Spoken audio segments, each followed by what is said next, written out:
Dusseldorf, a city of industry and artistry, famous for its beautiful architecture, both new and old.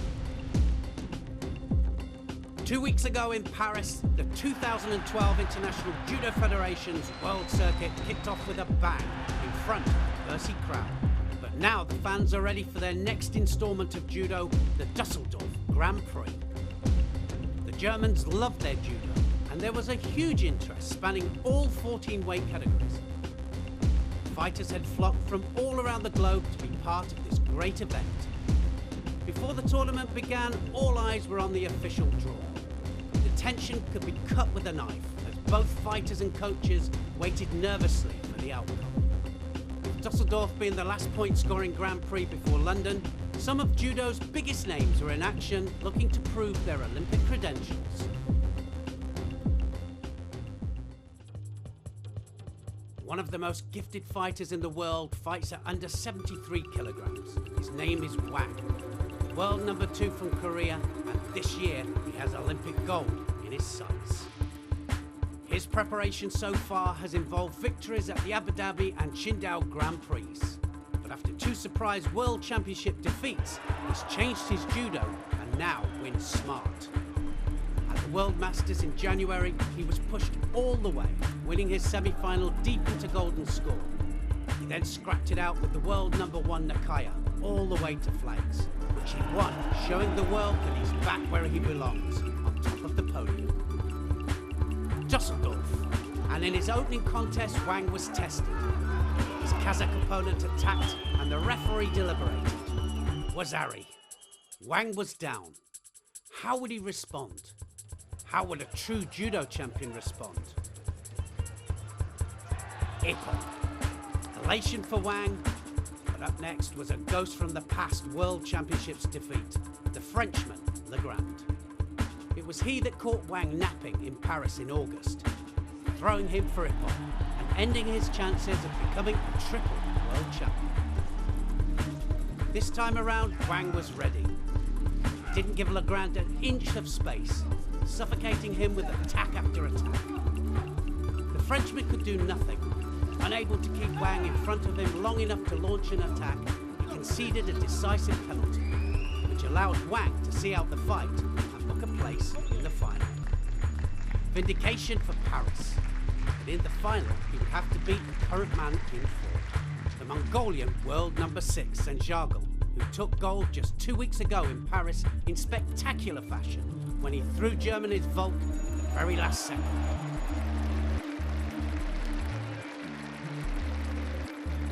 He was looking just as dangerous in Dusseldorf, with big Ippon wins in his elimination contest. How much of a threat would he pose to Wang in the final? Well, what a final we've got here, and the president of the IJF, Mr. Marius Visa, looking forward to a cracker as well. And Senjagel really on form, coming off the back of a win in Paris, and well, Wang, double world champion, but now finding his form as a reinvented judo player. I say that, he's out to win, and that's what he's doing at the moment. Wang in white. But watch out for Senjagel, because he is a dangerous man at the moment. Last 2 times out, though, Wang has been the winner. Senjagel, very unorthodox, so typical. Look at that, Seanagi there! Oh, so close with that. And Wang did well to avoid it. Look at that, he went off the bottom of the lapel and spun through for the Seanagi. Well, Wang's got to do a little bit of catching up here now. Just behind on attacks, I think. But 2 minutes to go. Now what can happen? Something's going to happen! Oh, so to Gary. And now, is Wang going to do Newaza? Mate call. Nice Osoto there, he drove off the back leg, couldn't quite put him onto his side for a score. But now he's coming back. Wang, such a workhorse, he'll just keep on coming forward all the time. Senjagel always dangerous. And Senjagel's going off the bottom of that jacket all the time. Kojigari Wang! Oh, great judo from these two. 2 men on form, and they're both going for it. And that's what we want to see. So now, seconds ticking away, 25 seconds left. Wang still going forward. Senjago still just ahead. Left Seanagi there from Wang. Wang gets up quickly. Well, they're just waiting for the golden score. It's going to be golden score. No, it's not. Oso to Gary, and that was absolutely massive. And there was just, 8 seconds left on the clock. And Wang pulls out an Oso to Gary. He drove off the back leg, and Senjago lands cleanly on his back. It was a beautiful Osoto, and that was real pressure judo. Wang of Korea shows his class, and he did it in style. And it has to be said that Wang, he is just too good not to be Olympic champion. Now that it's getting close to the Olympics, I'm focusing more on the number of ranking points I score. There are some big competitions coming up, so I came here to continue my preparation. I'm pleased with my result, but I know that I have to put my greatest effort into the Olympics. At under 60 kilograms, it was another Korean who took gold. Although this time it was the less established world number 25, Yang. In the final, he took out Gamba of Mongolia with an unorthodox Uchimata throw for a Wazari.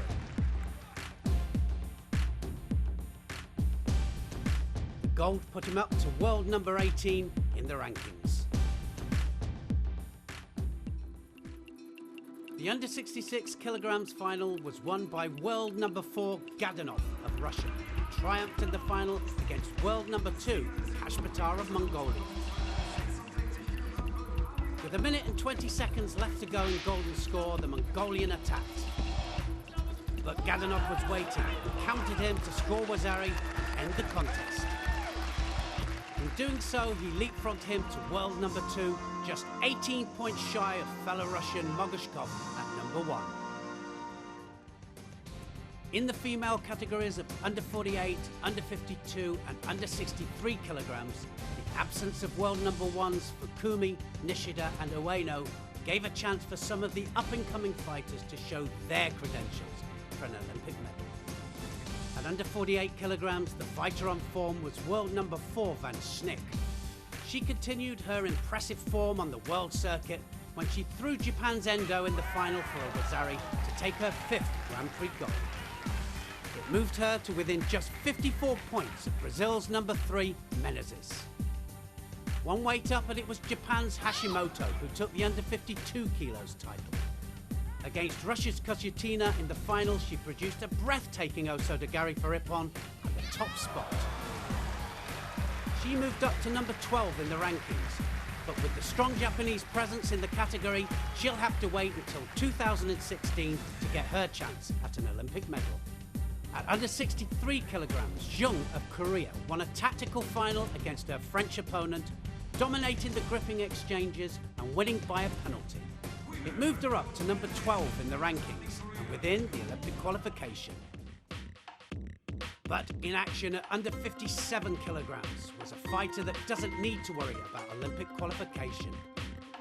World number 1 Matsumoto has her eyes firmly set on the gold medal in London. In Paris, her 2 biggest rivals went head-to-head in the final, with world number 3 Montero coming out on top.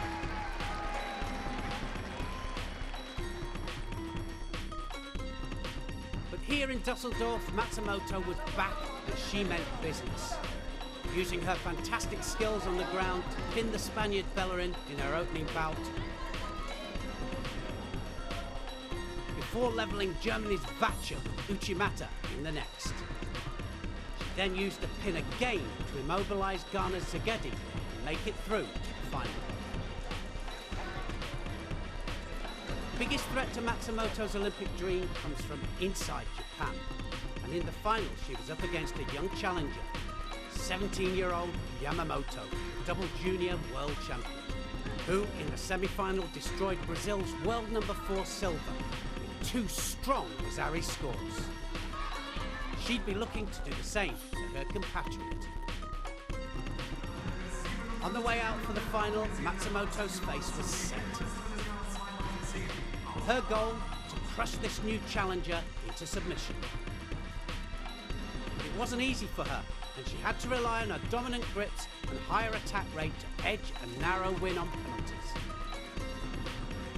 Yamamoto will surely be one to look out for in the future, but for now, Matsumoto still reigns supreme.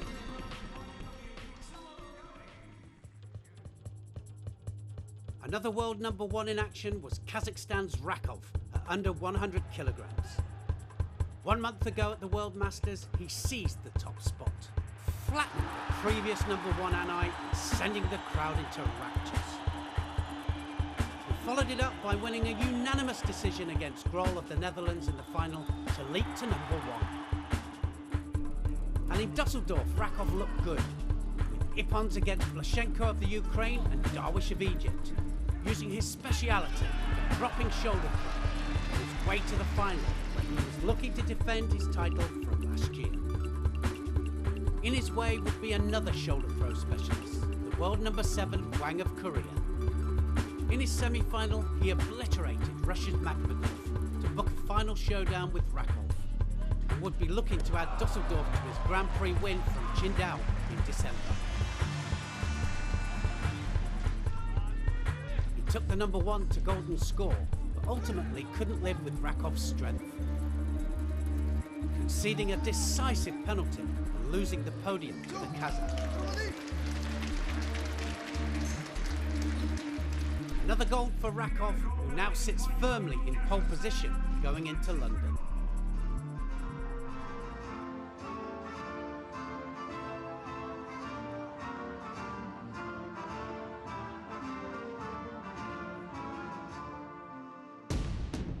Under 78 kilograms is the most exciting weight category in women's judo, with 4 fighters all battling it out for top spot. In Paris it was Agua of Brazil who shone the brightest, sweeping aside Chimeo of France in the semi-final before overcoming Harrison of the USA in the final. Out of the top 4, it was only Harrison who was here in Dusseldorf, looking determined to bounce back with a bang. And in her elimination contest, she was ruthless, throwing, strangling and pinning her way to the semi-final.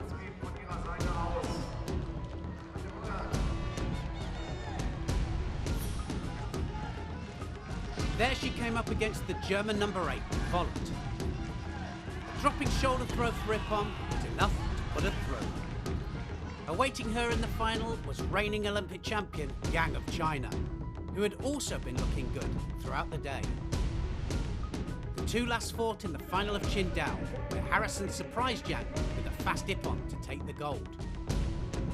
But in Dusseldorf, things wouldn't be so easy for her. Harrison attacked, but Yang attacked back. And in the end, it came down to a referee's decision. 1 blue, 2 white. Harrison takes it by a split decision. Great preparation for the Olympics in such a hotly contested category.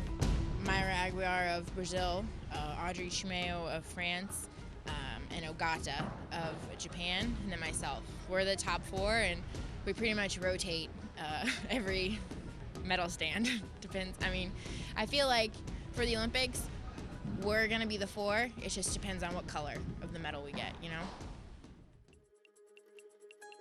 At under 90 kilograms, the top seed was the aging Ono of Japan. The world number 4 rolled back the years in the eliminations with a sublime Uchimata Ippon against his Serbian opponent. But in his next contest, he was poleaxed by the Frenchman Defreville, who had to settle for 5th.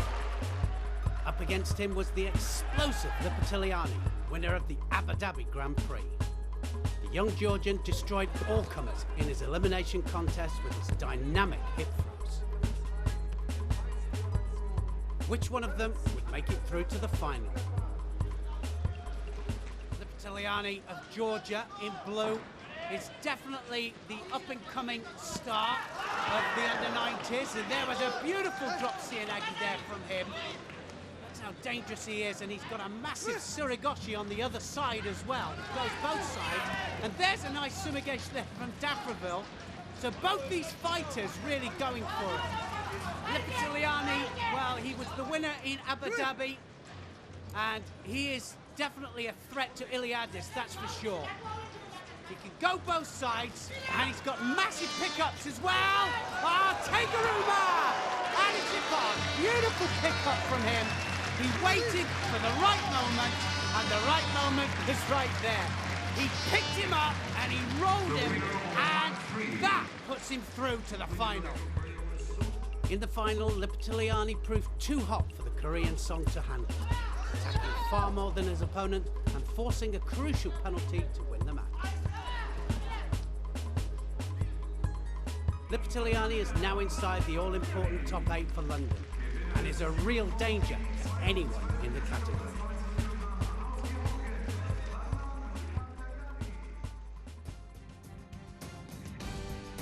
In two of the heavier female weights, the tiny nation of Slovenia dominated. At over 78 kilograms, top seed Palavda always looked favourite and strengthened her position at world number 5 by topping the podium. Joining her at number 5 in the rankings was Schracker at under 70 kilograms. She powered her way through a strong category to take gold, beating Brazil's Patella in the final. And in doing so, ensuring the Slovenian team went home happy.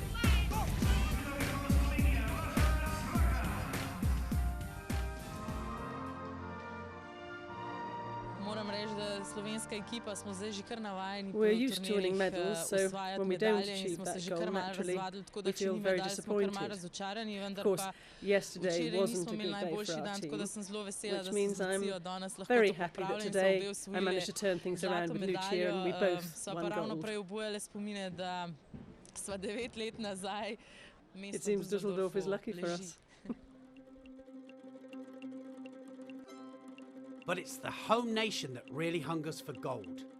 And in the two male weight categories of under 81 kilograms and plus 100 kilograms, they have a good chance with two of their judo stars in action. Last year, the current world number 2 Tulsa won this tournament when he beat Japan's Suzuki in the heavyweight final, setting the stadium ablaze and cementing himself as a fan favourite. 1 year later, every German judo fan is watching to see if he can do it again. And in his eliminations, he didn't disappoint. Amazingly, reversing Bataille of France into a hold for the win.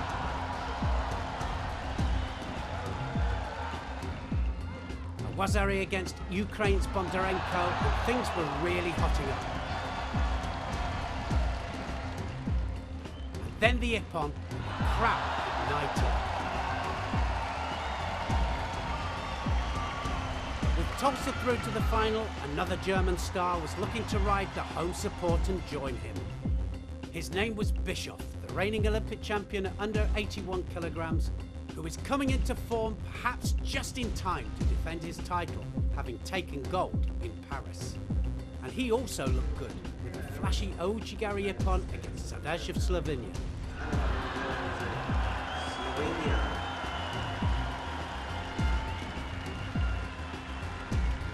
Set up a semi-final against the up-and-coming young French fighter, Prix. Bischoff going forwards. So determined Bischoff, coming onto form at the right time. Ojigari, he takes him over. Wazari scored, Bischoff. And he's straight into Newaza. Superb driving Ojigari there from Bischoff. And Bischoff controls the head all the way over. Now Bischoff, got to be careful. Prix always dangerous. Drops in Eggy. Oh, he's evened it up. So Wazari each. And that drop Sienagi was driving as well. So now it's all evens. What's going to happen? Who can keep his cool? He's kept the arm out. Bischoff's on the arm. Yuji Katami, can he readjust? Yes, he can. Gets the submission, and this crowd go mad. They are Ollie Bischoff mad anyway. But believe me, that was class, Newaza. He took advantage there. He left his arm up Prix, and it was straight. Then he had to readjust his balance, and Bischoff is in the final. In the final, Bischoff would have to overcome another Frenchman, world number 11, Smith. who has a dangerous drop Sienagi, which he showed off against Belarusian Stashenka in his early rounds.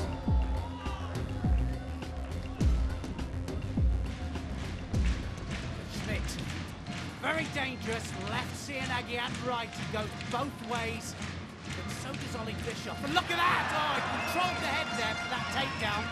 So Bischoff definitely climbing on top of this match. Crowd loving it. There was the control of the head, the drive, didn't quite get him onto his side for a score. So Bischoff coming forward, he's got to be careful of that, the drop Sienagi. So now just 1 minute to go. Is it going to go to golden score? The crowd really getting behind Bischoff. Ojigari. Kosoto, oh yes! Oh, he really pinned that. Ollie Bischoff has scored the biggest ippon and the crowd stand to him. That was superb, he really pinned it. He did Koso the gap and he drove up the back leg. The front foot was on the floor and, well, it didn't matter in the end. He drove him backwards. He was ready for the offside coming, but he didn't need it. Ollie Bischoff then of Germany coming onto form at the right time. And you've got to ask yourself, is he a real threat for that Olympic gold medal in London? Can he defend his title? Up against Tulsa would be a Kruashvili of Georgia, who dumped Japan's beaten finalist from last year, Suzuki, in the semi-final for a massive impact. With countering power like this, he would be dangerous for Tulsa. Would he spoil the German party? Wow, the crowd are ready for this one. This is the last match of this tournament. And Tulsa, ranked number 2 in the world, against the Kruashvili of Georgia. And, well, Tulsa's 4-0 up at the moment in their matches. And Tulsa, quite clearly, the only threat, I think, for Teddy Renier, who's not here, of course. Left-handed fight to Tulsa. And looking for the Sumagage, yes, and he's got to get a score. So Yuko scores, and he opens up the account. Now, can he drive him over for the offside coming? Kruashvili does well to avoid it. Mate called. Good score there from Tulsa. Tulsa does the Sumagage, and he drives him onto his side. Yuko scores. So now, well up in this match. The crowd can sense a second gold medal for Germany. He's got the belt again, looking for the Sumagage again. Can he change direction? But Kruashvili can't stay there for too long. Tulsa has the grip again, same grip. Sumagage again, and this time it's a Wazari. Tulsa well ahead in this final. So the crowd absolutely in raptures here. They're loving this.